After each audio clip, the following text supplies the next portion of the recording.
Good evening, everyone, and welcome to class. This is 17 o'clock, and then we are going to give 5 more minutes for others to join in, and then we kickstart.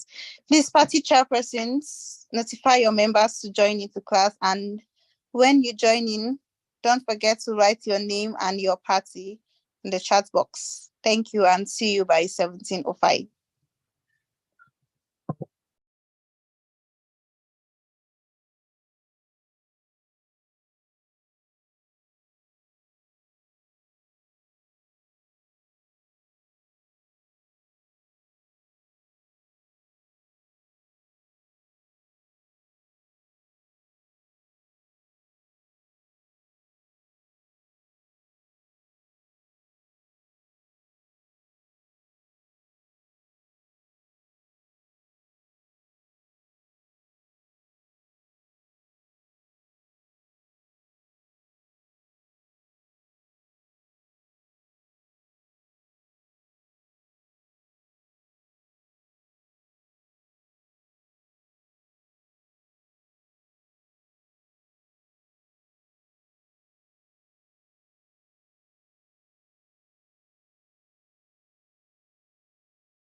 Okay, good evening, everyone, and welcome to class. This is 1705, and the facilitator is already in class. So, without wasting much time, I'm just going to read through the bio of the speaker, Mr. Silas Jonathan. Mr. Silas Jonathan is an accomplished fact checker and researcher at Dubawa, Nigeria, with a degree in mass communication from Ahmadu Bello University, Zaria. He's also a distinguished fellow at the African Institute for Open Source Investigation, where he has contributed significantly to research on information ecosystems in Nigeria and West Africa, particularly in relation to information disorder. Silas possesses expertise in the use of fact-checking tools for verification and has conducted several consequential fact checks, earning him a nomination at the 2021 Africa Check Awards. He's a member of the WHO's Viral Facts Alliance and has debunked various COVID-19 related claims, while actively participating in initiatives to provide explainers and media literacy articles during the pandemic. Furthermore, Silas is an active member of the Nigerian Fact Checkers Coalition, NFC, where he has played an integral role in monitoring elections and debunking numerous electoral-related claims. With his exceptional research skills and expertise in fact-checking, Silas Jonathan is an asset to the field of journalism and information verification in Nigeria and beyond. So, ladies and gentlemen, our facilitator for today, Mr. Silas Jonathan. Welcome, sir.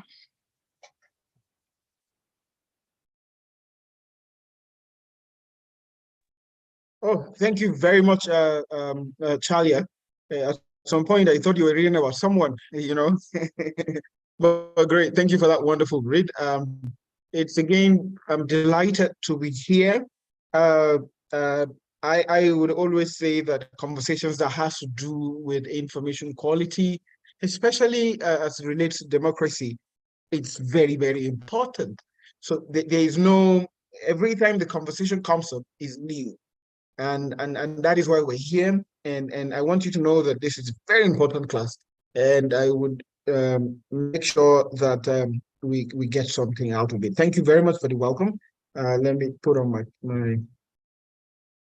so that we can see. Okay, let's go back here.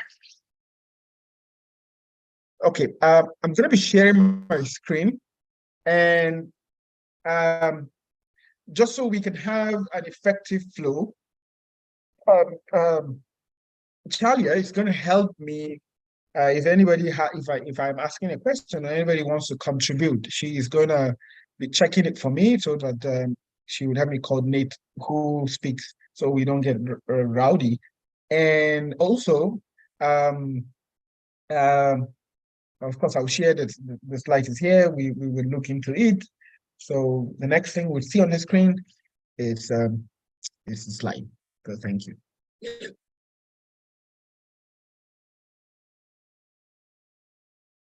Oh.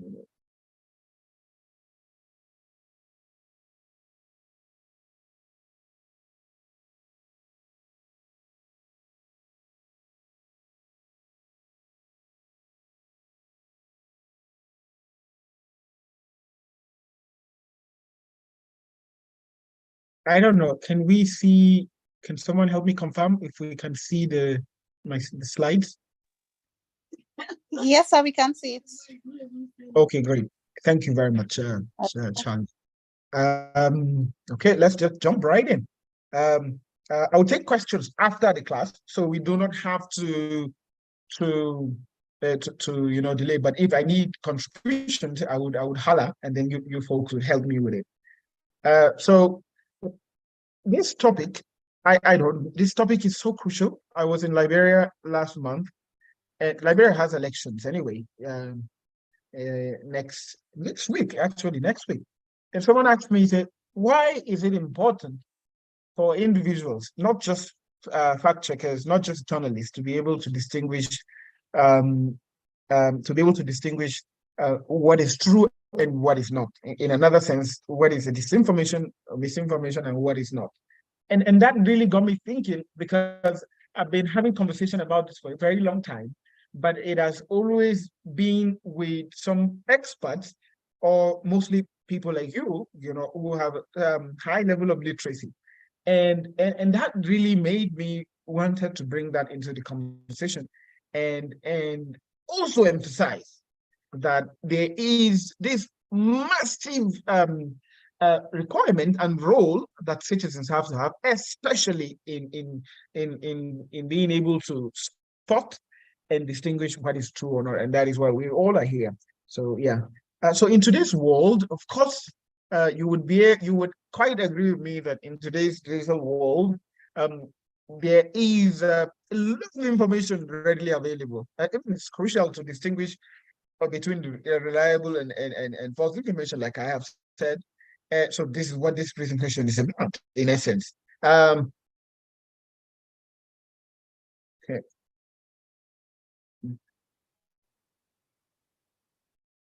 But before then, we need to talk about these terms. I know some of us have heard about this. It's not a new thing, um, but I don't know. Can someone help me?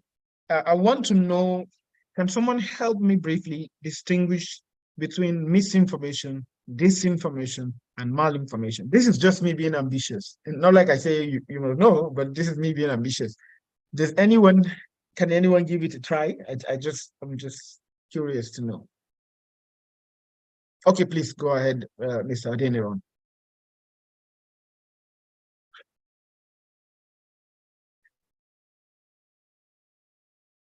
I've asked you to unmute. Yeah, very misinformation is a situation whereby someone did not fact check or did not get the correct information. Disinformation is when someone is not involved. Like, I don't have the actual fact with me. I just share it. My friend put this thing. I just say, okay, I assume based on assumptions. Why the Yeah. third one is mal information. This is intentionally done to mislead people with viral deception. Oh, great. Oh, thank you very much, Mr. Solomon, for this great contribution. I'm glad that you gave it a very simple way, you know, with with an example where you say, you know, someone just shares something unknowingly. So I do think we're on the same page when it comes to the definition of these three terms. But uh, one thing again that adds to what you have said already is that um, misinformation is also unintentional, you know, an unintentional sharing of an untrue information by someone who does not intend to harm anybody. Let me give you an example. When the Ebola started in 2014, I was in school then. I was in, I was at 200 level. So I was in school, and then my mom called me and said, early in the morning, I just came outside, and she said, um, I was in the hostel. So she said, "Oh, Silas, uh, there is uh, there is Ebola, and I've heard that it's in Kaduna and it's already headed to Zaria. So what I want you to do is to take a pinch of salt, mix it inside water, and take a bath." So I did it. I'm not gonna form like I did not. I did it. I took a lot of salt. I think for 3 days, at exactly 5 a.m. every morning, and my bath for the whole week was with salt and water. Uh, I didn't get to find the truth till maybe a year later. That's around 2015. But this is a good example of misinformation because my mother would not just intentionally want to cause me harm. But you see that what made her share this information, it is because she maybe cares for me. So the intention behind why she shared the untrue information about Ebola is it's not because she hates me, it's because she cares. So this is it. So misinformation is unintentional. But when we talk about disinformation, like you rightly said, disinformation is a sort of a content. It could be a content, it could be a message that is crafted intentionally to mislead the public. It's crafted intentionally to mislead the public. Let me give you an example. During the Gambian elections, during the Gambian election, someone created a Twitter account, and a day after the election, before the election results was announced anyway, he started tweeting election results intentionally. And a lot of people, sort of believe that. Even some daily newspapers in Gambia began to share the content. So when we tried to contact him, and he told us that, he did it deliberately so as to shift attention of people from waiting for the result, and also to gain more followers on Twitter. So because it was an information that everybody was eager to see. So it's intentional. That's one difference it has with misinformation. And when we look at malinformation, of course, there are like malnutrition. It's sort of an information that is put out there, usually intentionally. Anyway, but this time around, the intention specifically is to decimate the public image of someone, and to make someone look foolish to the eyes of the public. It could be a corporation, it could be a person. So the content is not untrue. Usually it's not untrue. The content might be real, it might not be fake, but then the intention was to cause harm to the persona of the person. I can give you a lot of examples. For example, when Tiwa Savage sex tape was released, that is a malinformation, because the goal was to harm her reputation. When during elections, we had a lot of folks saying, this is what this candidate did here, this is what this candidate did here, he destroyed mosque while he was governor, he was a blah, blah, blah while he was... We've seen a lot of efforts like that. So this kind of information, it's mainly to target someone's person, and these are some of the three. There are others under this category, but they are basic. They are all categorized under, for example, propaganda also. So this is the important question. This is an important question someone asked me, and I felt it important. I incorporated it into this presentation, so we could think about it. We could think about it. But before I say so, I want maybe two people just quickly tell me, why do you think it is important for us to be able to spot myth and disinformation? Of course, perhaps that's one reason why you came to this class. But I want to hear, what are some of why do you think it's important for us to spot myth and disinformation? Let's get this rolling. Anybody?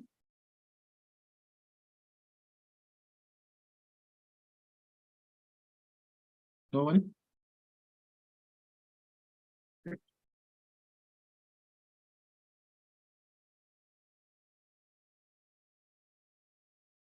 Okay. Mr. Solomon, it seems I'm going to report the ladies to the feminist committee. You're not representing us well here. Anyway, thank you, Mr. Solomon. Let's hear from you. It is very important to spot misinformation and disinformation, in the sense that it helps to stop fear, spreading of fear. Take for instance, when there is this X-Men crisis, there are some graphics trending online that the Fulani, they kill so person in this case. Meanwhile, the information is not correct. People start panicking. They are killing people. They start calling one another. From there, before you know, even some persons became hypertensive patients. To stop the fear, also to bring people to limelight. Propaganda and misinformation go far than the real information. And some individuals traffic and money from it, most especially some bloggers. And another one is it paints the facts in another picture. I don't know how to put it, like something that is not real, they make it real. Why the real issue, they make it unreal. And people get confused in between that, which one is real, which one is not real. By the end of the day, they find themselves in midst of promotion. Oh, thank you very much for this wonderful contribution, Mr. Solomon. I find this very, very, I mean, I didn't even see it from that angle that you brought, and I totally agree with you. One of the things that you've said that I like is fear. You know, sometimes misinformation is used to motivate fear in the public. And for us to be able to curtail that, that is why we need to be able to spot mis and disinformation, to be able to say, this thing is not true. This thing is unreal, and it is important for us to know it so that we don't walk around with the fear of the unknown. And then you mentioned propaganda. Um, you know, sometimes it's used to make someone popular or to make an ideology popular. But when we can be able to spot it out, usually it is important for us to, you know, we would get to see what is true and not in that regard. Um, yes, so these are brilliant contributions, and other things I've added in this regard. And I want to think about this when we leave this class, because now we are advocates. So I want us to think about this and just chew on it. You know, chew on it. Ask ourselves, why is it important? Why is it important for my mother to know how to spot misinformation and disinformation? Why is it important for my brother? Why is it important for my family? So I don't. So if I had known that, perhaps I wouldn't take salt and water. So another thing, of course, is to preserve democracy. In fact, this is the electoral college, so you understand even far more than I can do that it is important for citizens to be able to pinpoint false information that can manipulate public debate. During 2023 elections, I did research. I found out that there are almost 2 million bots. You know, bots are fake accounts on Twitter influencing conversations. And these bots were following all the top 5 candidates. You know, some of them have higher, some of them have lesser. But this sort of explains why issues that have to do with politics around that time was trending more, because these bots were bringing things to people's faces. So yeah. And then another thing is to promote informed decision making, is to informed decision making. You even mentioned that, Solomon. Um, you know, and yeah, because inaccurate information can lead to poor decisions. Just like I took salt and water, just like I convinced my roommate to take salt and water, and just like how I tried to eat ewedu soup because I thought it would cure Ebola, COVID-19. So you could see that there was this poor these were poor decisions I've made because of that. So, but if I can't be able to spot it, I wouldn't be in that same situation. And of course, another thing is to be able to mitigate harm. You know, false narrative can have real world consequences, such as inciting violence. And I'm glad you mentioned Fulani and the herdsmen crisis. We've seen how videos from somewhere is brought somewhere and say this is what is happening here. You know, and this also reminds us of our responsibility as citizens. You know, to make sure that this harm is reduced drastically. So thank you very much for your contribution. Another thing that I want to draw attention to is I want to draw attention to the consequences of mis and disinformation, because now we know why it is important, why it is vital and crucial for us to be able to identify that. And then it makes more sense if you look at it, because why would you be so why would you be so scared? Why would you be so concerned if there wasn't consequences? Of course, there are consequences to it. I'm writing a PhD or SOP, and this is some of the things I'm looking at. You know, why should the citizens be concerned about the consequences of mis and disinformation? And sincerely, this is some of the things that I look at. You know, misleading beliefs and confusion among individuals. I mean, you could see that all the time. You could see people pushing things, you know, that were not true. You know, damaged reputation and credibility. You would attest with me that during the election in Nigeria, a lot of people were sharing misleading and misleading content. In Liberia, someone shared a picture of the candidate saying, "Oh, this is the candidate Liberia wants to vote. See him on a wheelchair. You know, he's sick." But the video was edited, and he wasn't the one sitting on the wheelchair. But a lot of people were like, "Oh, we wouldn't vote someone that is sick." Of course, there's another one, potential harm to the public health and safety, like I took salt and water, like some people took a lot of medications that is suggested to cure COVID-19, Ebola in that regard.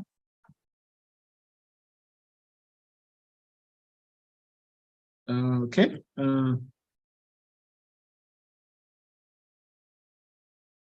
What makes people, what makes people, what makes people, what makes people, what makes people to not to see mis and disinformation? What are the things, and I want to hear from one or two people here. What are the things that you think contribute to making people in the society not to see a misinformation or not to even give a damn about disinformation? What do you think are those things? What are those things that leads to people not seeing, or even if they see, they don't want to believe? Yes, please, Damilala.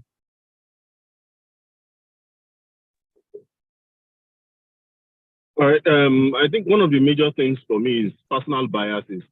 The person wants to believe that this is going to be true, so anything that looks like it is automatically true. Yeah.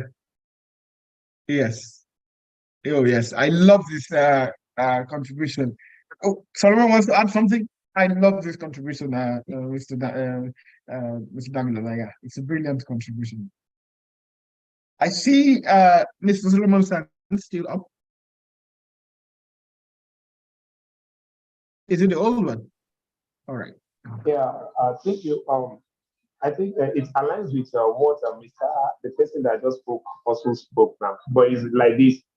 Anything before people are not being objective in terms of information sharing or reporting, in the sense that they have anything that does not suit their own personal belief, whether it is genuine or not, it is no. Yeah. Take for instance, there is this issue of asking the wife of Mohbad to go for DNA, and some persons were like, "No, why will you be asking for DNA? We will sue you. We will do this." For the fact that it doesn't suit their own motive, they see it as that it's not something genuine. Take for instance, during the presidential debate, whereby some presidential candidates were quoting some figures, some data, statistics that are not genuine. But for the fact that the candidate, the followers, they see that whether even what he's saying is wrong, they don't care. They are still going for this person. So they are not objective. They are not towards a equal or social justice or equity level of information sharing. They feel like, okay, this is what I want, and I must make everyone to see it the way I'm saying it. Thank you very much, Mr. Damilola and Mr. Solomon. You have indeed successfully been able to summarize my next this slide, and I'm thankful for your contributions. And I'm happy at the same time that this is what you feel about this, because this is what I think is the problem. Of course, confirmation bias. I don't want to talk about it again because Damilola and Solomon have highlighted all that. This is the problem. People want to believe what they want to believe and disagree with things they want to disagree. And even if something is untrue, if it aligns with their belief, like Damilola said, they wouldn't want to debate it. They wouldn't even want to spot it as a mis or disinformation, and also like that, and then biases, biases like Solomon has highlighted. People, and with the good examples he has offered, people just want to tilt to the political ideology, religious ideology, and nothing can change them from that. Now, the question I want to pose to you, because this made me think about myself. Am I guilty? I do think I'm guilty, because sometimes I am biased. I'm biased with which shop I buy myself. I'm biased with which social media I post what.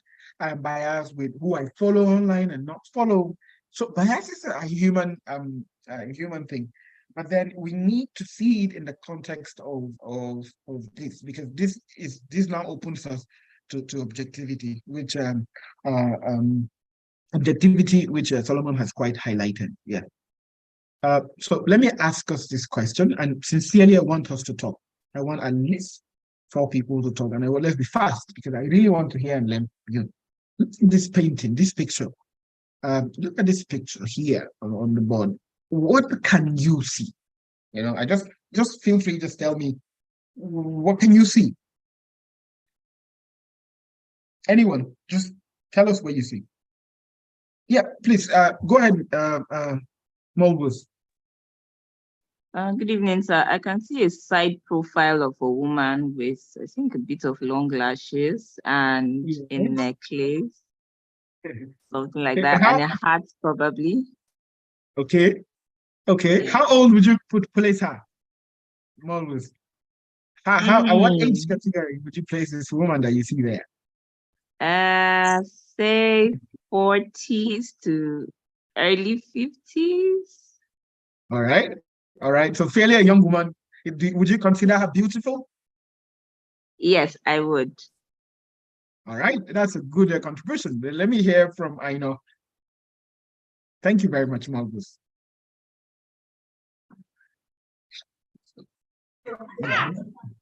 Hello, sir. Yeah, please go ahead. So what I can see, just like the first speaker said, I'm seeing the side of a lady. I think she's with a particular maybe wig or something. How would you? What age range would you place her? Yes, I know. What do you say, sir? Okay, what age range would you place this woman that we see on the screen? She'll be in her early 20s. All right, son of 21, 20. Okay, let me say 20. Okay. Would you say she's pretty? She's not though. No, I'm just because I'm not able to see her. It's just a drawing. You are indeed a fact checker. You want to see everything before you confirm. All right. Then let me hear from you, Solomon.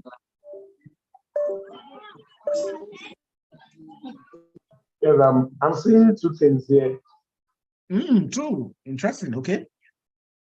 I'm seeing how do I call it, acrylic paint of a person at the background, and another image in which I'm not sure whether a female or a male, because the hairstyle we cannot judge based on the hair, because there is no sign of any piercing, maybe like earring. I can say this person is a female or a male. So I think those are the things I can say. Oh, thank you very much for this contribution. Does anyone see something different too? And like you are saying, oh, what are these folks talking about? I see something different. Does anyone, is itching to say something, oh, I see something different. All right. So all of you are right. The picture is from a book, 7 Habits of Highly Effective People by Stephen R. Covey. In a chapter where he was talking about perspectives, he was saying that, human beings need to see things from the other person's point of view, because already we're biased in how we see things differ, that we can even be seeing the same act, but interpret it different way. This picture, I've asked someone in, I can't remember, I think in Ghana, I asked someone, and he told me that all he can see is a tree, and he was serious. He was really arguing with everyone there. I did till today, I have not seen tree in the picture, but then, that helped me to see that, all of us have our biases. And this is just to sum up to you that, just like Mr. Solomon see a lot of things, I know sees a neat thing that aligns with Mulgus. You could even see that the age difference differ. There is an 80-year-old woman still in the picture. There is a 20-year-old woman still in the picture. And there are other aspects of the picture. But how we interpret the information of the picture is entirely based on our confirmation bias. What Solomon and Damilola have beautifully explained a little while earlier. So this is just a test to just flexing of our bias. I am biased. I'm not an entirely objective person. And when we own up to that, it becomes important for us to filter information before we categorize where it should be or not. Examples of confirmation bias, what makes people not to see mis and disinformation is that, people, you don't want to seek out objective facts, the facts, because what is there really aligns with what they want to think, interpreting information to support their existing belief. What of course Solomon has said. And people only want to remember details that oppose to their belief, ignoring information that challenges a belief too, what Tamil has said. So yeah, when you look at it, with all this, we don't even want to spot anything missing. If it agrees with us, it is false.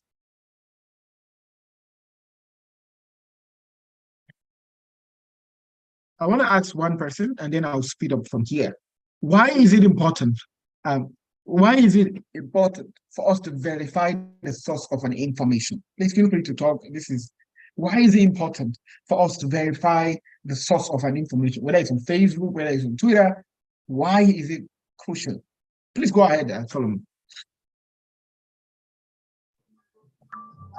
First is there is a law in Nigeria that talks about libel, all these things.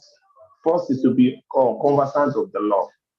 In a situation whereby anything you share on without getting the source of the matter, you will be held responsible by the law.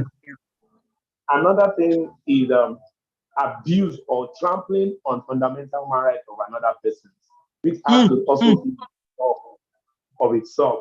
Take for instance, there is this issue between a lady who was passing her comments on tomato paste of a thing, in which at the end of the day he got apprehended, and based on the systemic issue or anything, she got arrested. At the end of the day, she had to write a apology letter in which the lawyer and the husband said they are so sure that their client will not write that apology letter if it is not under duress, that they will sue for damages. Oh, wow. In that kind of a situation, anybody that first see the reports from the police PRO in person of Ade Muiwa of the thing, is one side of the story is quite different from the angle in which the lawyer is bringing the matter. Now, if we are not objective in analyzing the issue, we also will be a victim. And at the end of the day, we might be the ones to be held responsible. Legally. Thank you. I'm glad that you have brought, when you talk, you give a lot of examples. You seem to me like a good teacher. Anyway, but yeah, that's very true. And that's very, very true. We have to also look at the law and of course the governmental law issues that pertains to this. And I do agree with that. It's sort of a unique aspect that I haven't seen anyway. Let me hear from Mr. Okechukwu. Why do we need to verify the source of an information? Okay, thank you. Can you hear me? Yeah, I can hear you. Okay, so fact checking is always important to avoid causing unnecessary panic. And you also want to fact check to make sure that you're not making a mess of yourself, you're not embarrassing yourself.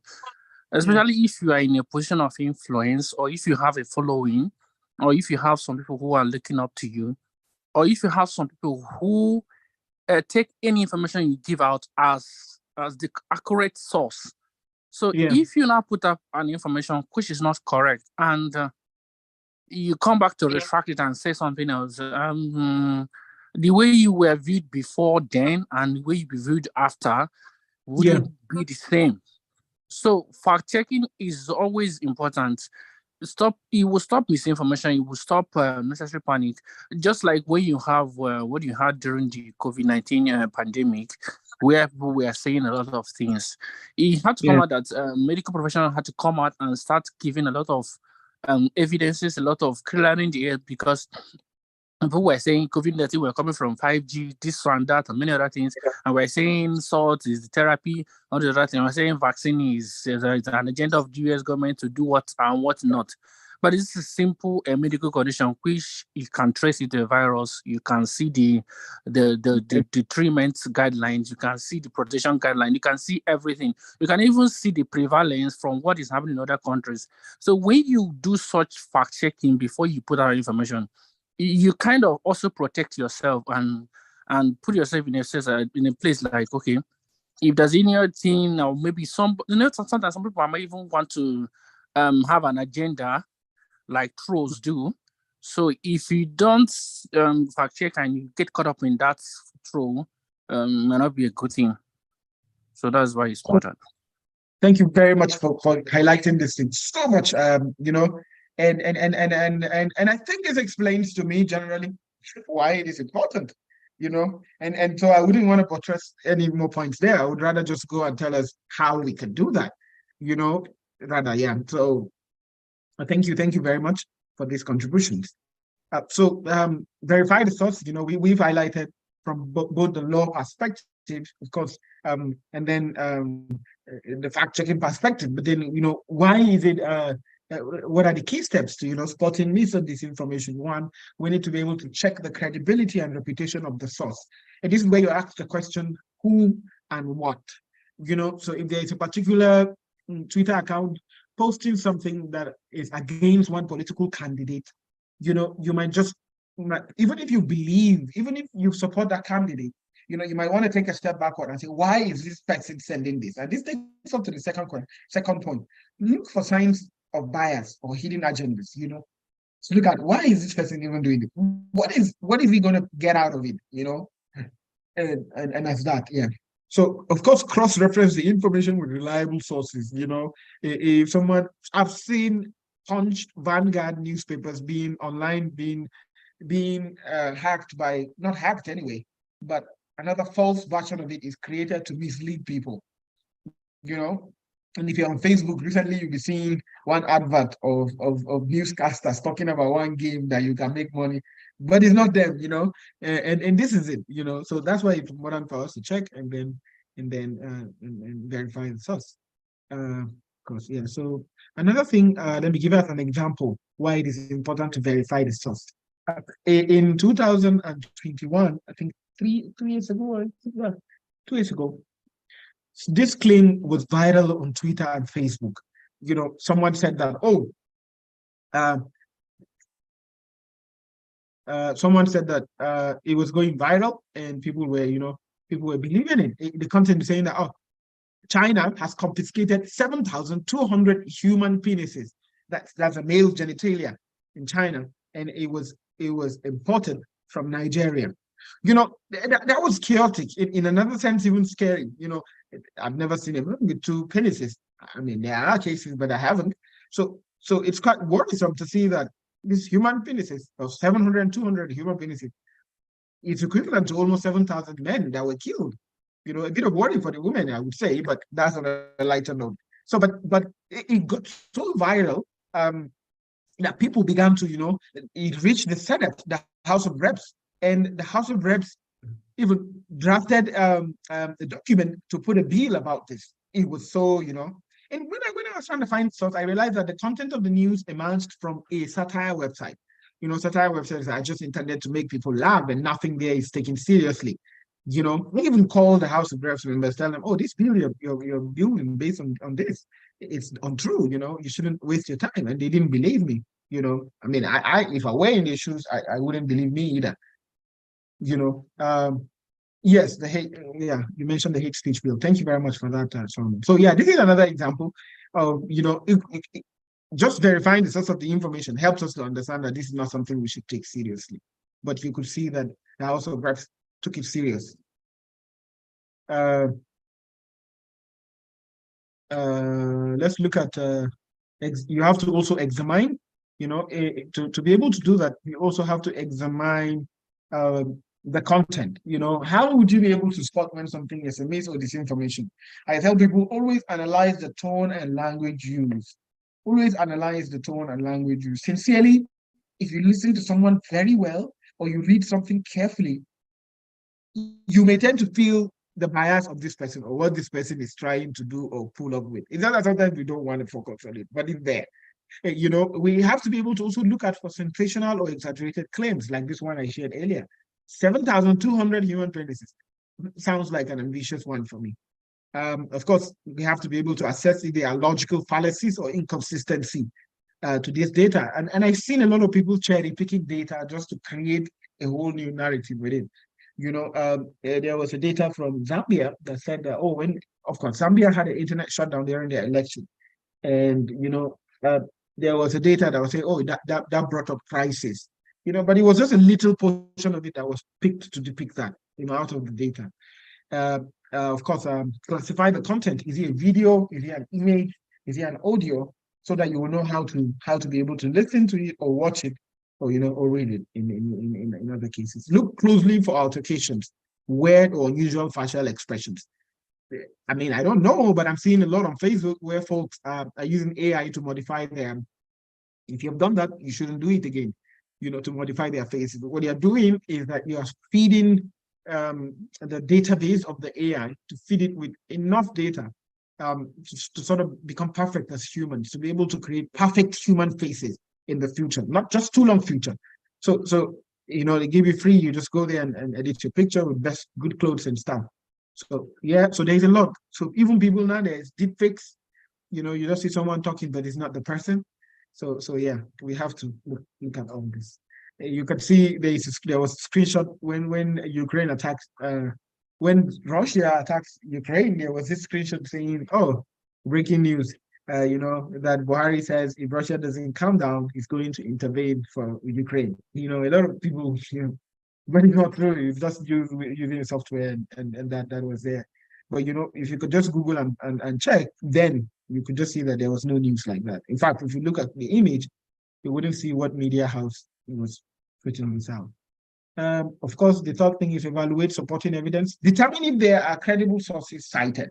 You know, sometimes like in this Mobad cases now, I mean, a lot of people say, this one said this one said this is happening. But really, there's nobody that is giving us the source of the information. You know, they just say, oh, this is it. We've seen it also during COVID. We've seen it during NSAS. Another thing is assess the quality and relevance of the evidence presented. Even if there are evidences presented, you as a critical person, look at it. And then be cautious of cherry-picked or manipulated data. I've given this one example. Like this one, I actually ate ewedu with the hopes that it's gonna you know, make me immune to COVID-19. But not because of that, anyway, because of my love for the soup. But then here is a claim from India, originated from India, that if you eat ewedu, you're gonna be immune to COVID-19. Oh my God! I'm sure someone said ewedu that we sold a lot of ewedus.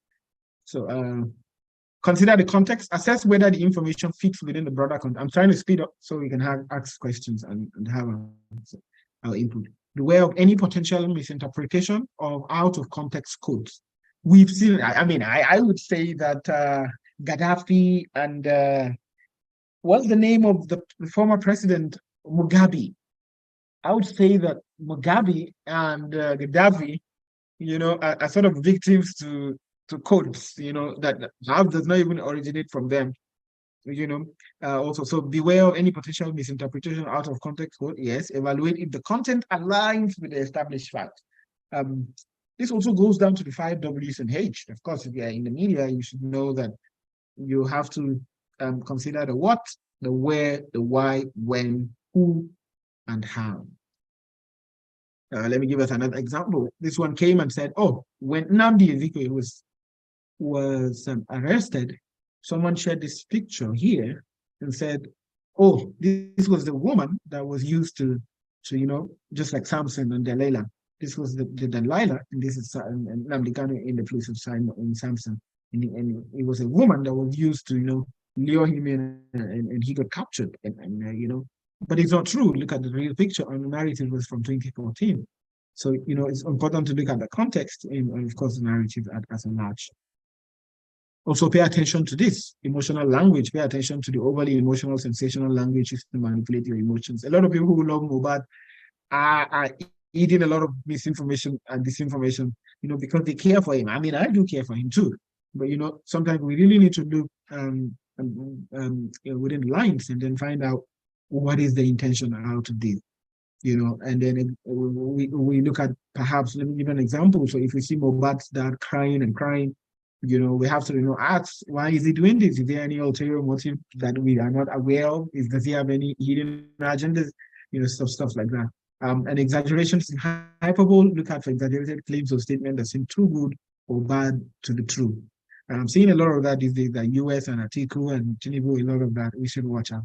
Bias or one-sided views. There are lots of information out there. There are that. But one thing that I always encourage people to also look at is poor grammar and spelling. Poor grammar takes me off anything I'm reading. It's like, what? So anything that you see with a lot of errors and unreliable sources, you should be able to categorize where it is. This is an example where Hilda Bassi was said to have collected her certificate, but she didn't. But at that time, and a lot of you wanted to believe that. If you can spot it, you can verify it. These are some of the. And I'm glad that we've mentioned fact checking even in this conversation. So yeah, we need to be able to verify the source. Like I've said in the fact check, just like Damilola said also. Cross-reference our information. Fact-checking websites for the information that the person is trying to spread. Investigate the images. There are a lot of tools out there. If you're interested in fact-checking tools, you can reach out to me. I can send you some basic ones that are free that you can just try your hands on in. And of course, critical thinking is very important in all aspects of our lives. So this is lastly, we need to key takeaways out of this presentation is that we need to educate ourselves. We need to share information responsibility. I always tell people, stop, observe before you share. Be responsible consumer. Don't just share and just pass something without checking. Encourage media literacy in all our spaces. We can encourage our mothers, our brothers, the media literate, and report and flag misinformation. People don't know that on Twitter or Facebook or all forms of social media, you can actually report things, and they do respond. I've done that a number of times on social media platform, or even notifying reliable sources. So that was I just don't want this to be boring, because so it's the end, but not the end. It's the end, but not the end. Spotting mis and disinformation is crucial in today's world. Understanding their differences and then knowing the fact-checking strategies and critical thinking is key. Together, let's strive for more informed and critically thinking society. Thank you very much. I will take questions. And yeah, thank you, Charlie. Over to you. And if there are any questions. All right. Thank you very much, sir, for the class. That was very interesting. And I believe we have questions, so you can either raise your hands or drop your questions in the chat box. Okay, we have Activa. I've asked you to unmute and ask your question. Yeah, thank you, Mr. Silas. I really enjoyed the class, but I just want you to puncture on this present issue between gist lover or between the posted or published the obituary of Sam Larry. Is it ethical for a journalist or a blog or anything they call themselves to engage in this route? No matter, as a person, as an individual, I believe that no matter how emotional we might be, being at the field of our profession, we need to be objective. But in this kind of a sense of belonging, it brings some motive like, how is this going to work? Is this thing okay? And also to the case of Yabo Joe and Kemi Lawyer, they are reporting based on Mohbad issue.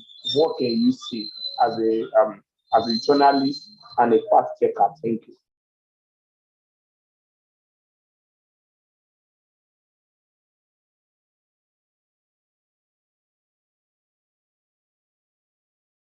Okay, sir, did you get that?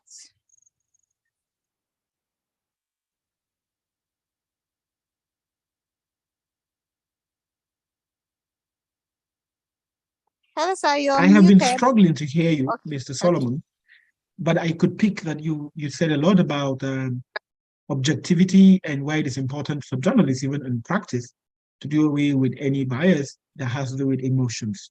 But I don't know if Charlie, you want to highlight on what he said, if there's a question I missed. Okay, no, sir. Okay. Yeah, what I mean is, all right. I said, can you hear me, sir? Yeah, I can hear you. I can hear you now. Yeah, I said based on Yeah, the I can hear mobile you. case, look at the publication Yeah. by, I think, Gist Lover of it that published the obituary of Sam Larry. Yeah. Is it ethical for a journalist or a blogger?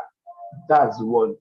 Two, this brown paper journalism or reporting, take for instance, I've been in that shop before. Anytime I engage the state government on issues, they don't get my words. The way I put it, they don't get it out like that. They help me to do some moral justifications to that, in which it is detrimental to the poor masses. They are not getting the message.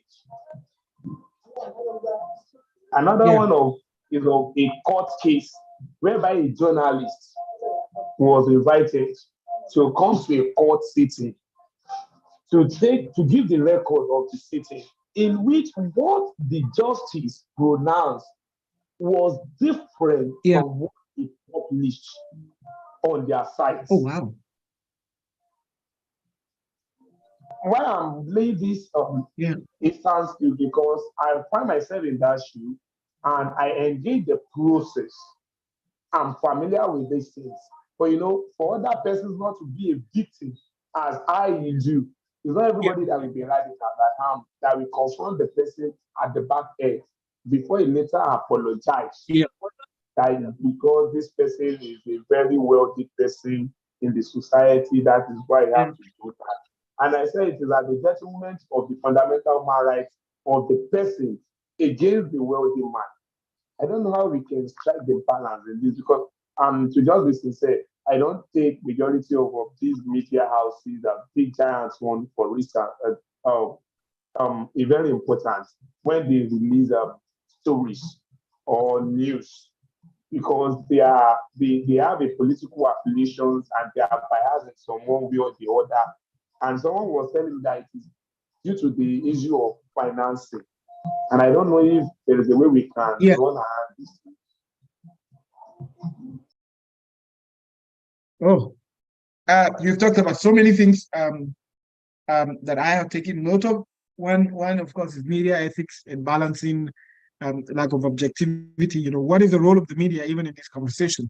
And if I picked you right, you also talk about media funding being one of the problems that is making media, sort of subjective. Recently, I was in a conference in the IGF, the Internet Governance Forum, and one of the conversations that was raised there is just what you have said. How do we make the media entirely, free? And funding was, of course, the issue that you have raised. But I think that these days, with a lot of donor organizations, with a lot of new funding opportunities, some organizations are thriving, and they are pushing for that. So, but it's a whole conversation and with its own nuances, which I wouldn't want to delve in. It's a whole thing. And when it comes to media ethics, of course, you mentioned that. Sincerely, if you would agree with me, this conversation has been since journalism became official. Where do we cut the balance and where do we put the balance? And this is always my answer. It is always up to the journalist on the field. But if it is also a journalist to the field, he is working for a media organization. What if the media organization is getting funding from another thing? So you see that the conversation, Mr. Solomon, is so big and it has its own nuances. But maybe we could subsequently talk more about that, maybe on social media, and have a conversation. I think it's a good conversation for me anyway. Thank you. Okay, thank you very much, sir. Tiba, I believe your question was answered. But, well, if you still have questions, you can ask in the chat box or raise your hand.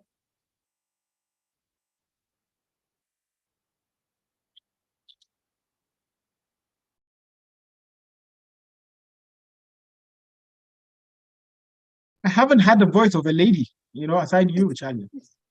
What are we doing here? I mean, I am a woman advocate, so I'm getting a bit tricky right now. Please, ladies, ask questions. Well, say something you can contribute. I mean, I really want ladies speaking this week. We need to hear from you. Should I call them?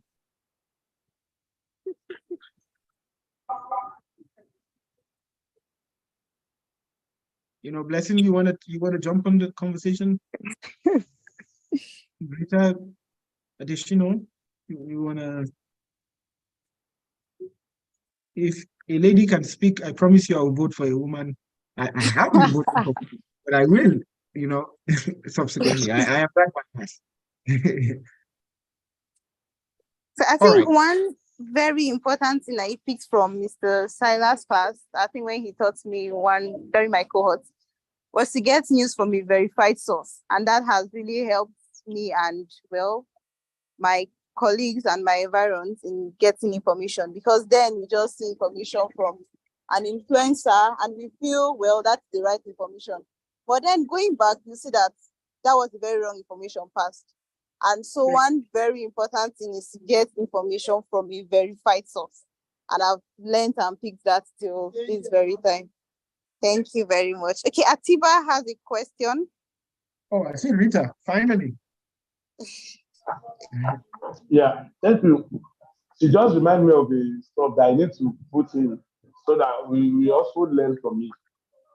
There is a person, a social media influencer, that when we engage ourselves physically, it made us to realize that all the information, the propaganda that is publishing on his handle is getting money from it. That before, he doesn't know how to make it turn into money. He decided to register a media organization in which the political party, they will pay him. They will start spreading that propaganda. Oh, that's serious. That's serious. That's serious. Thank you very much, both Charlie and Solomon, for raising this very important aspect. I need a good source. And influencers are culprits. I'm glad you kept mentioning that. Anyway, Mr. Solomon, which is good. Rita, you want to jump on?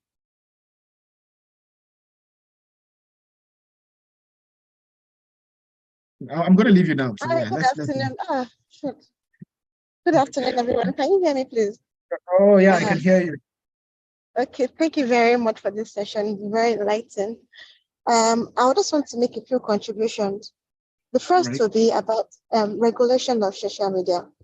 In as much as this is a topic that many people don't want to hear and feel it might take our freedom of speech right.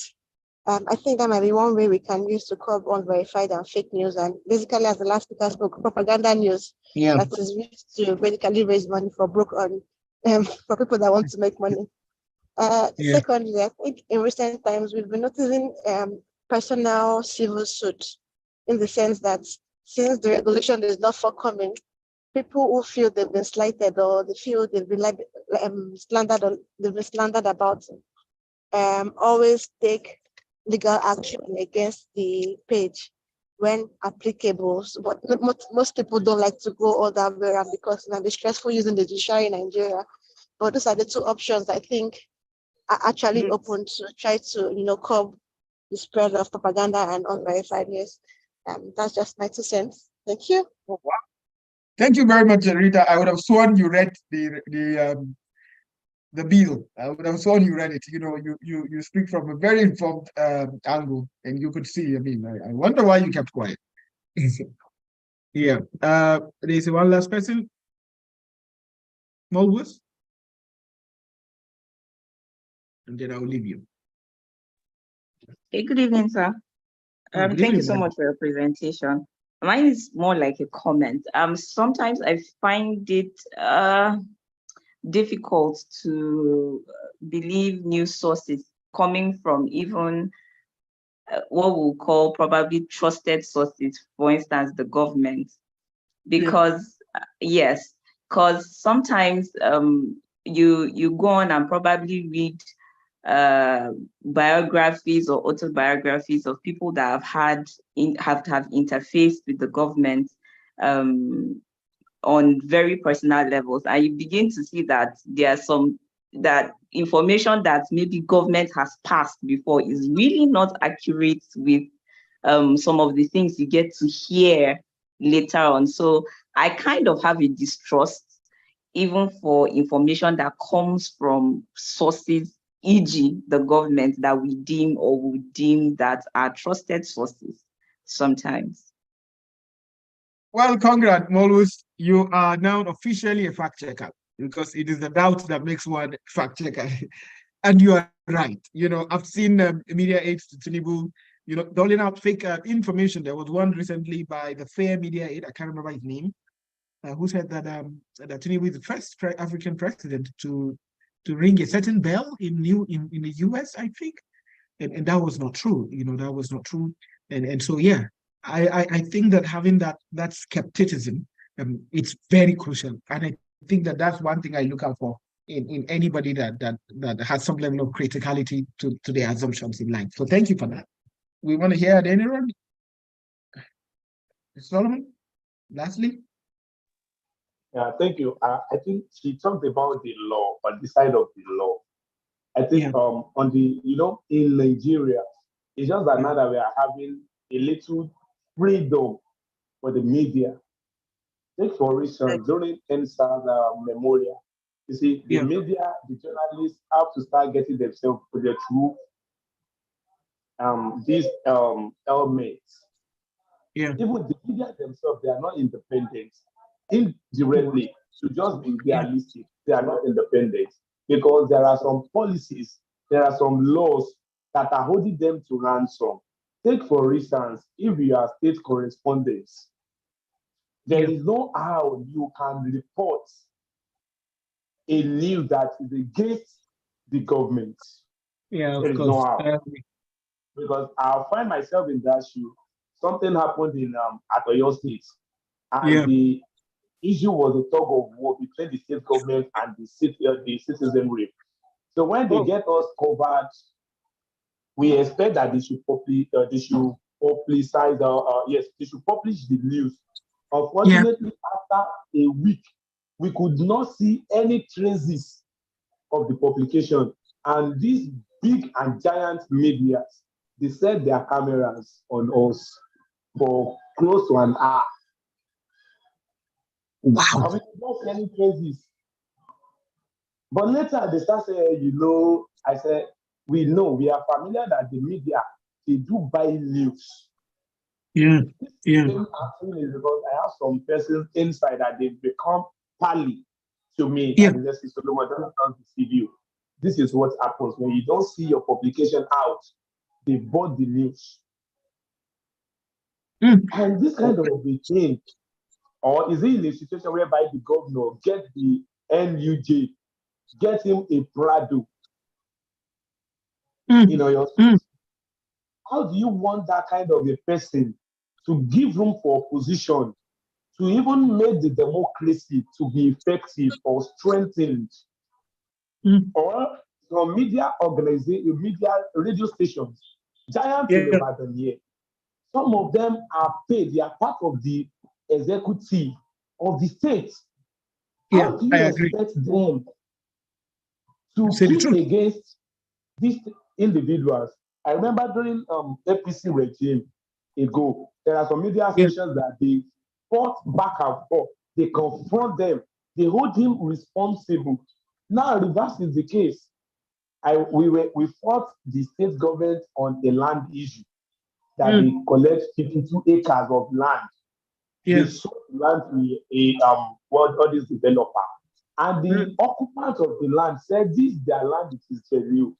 A popular AOP in our state had to call the commissioner for housing in my presence, and he was begging him that because we reported this, he doesn't know that this is how the issue will become. And he said, don't forget, you are part of the government. I'm shocked that is that.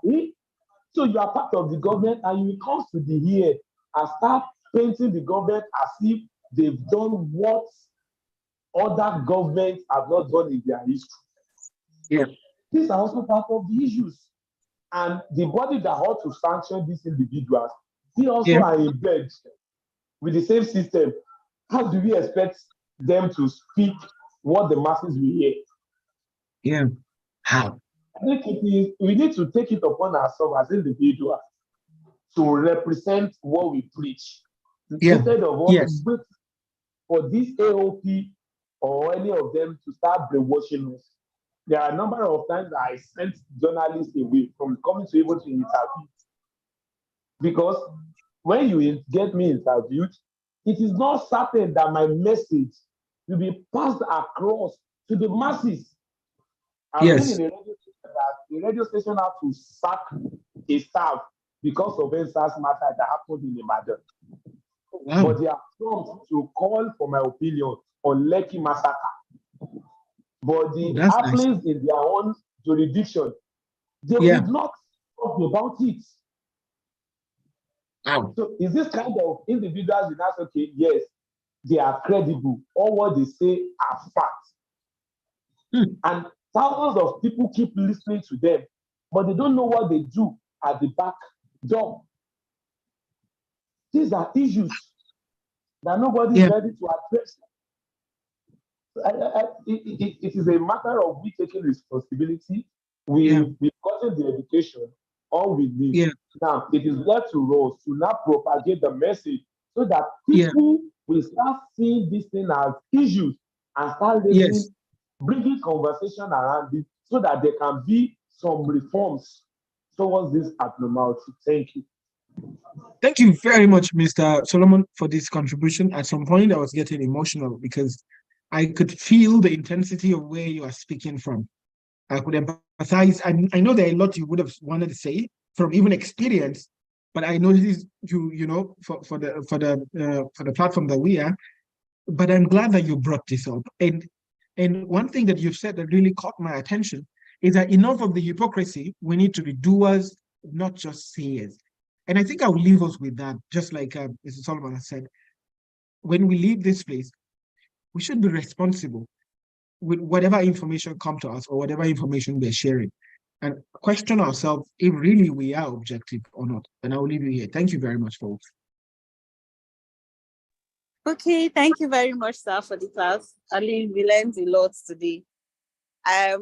Sir, if you can please share your social media handles so they can also connect with you through that.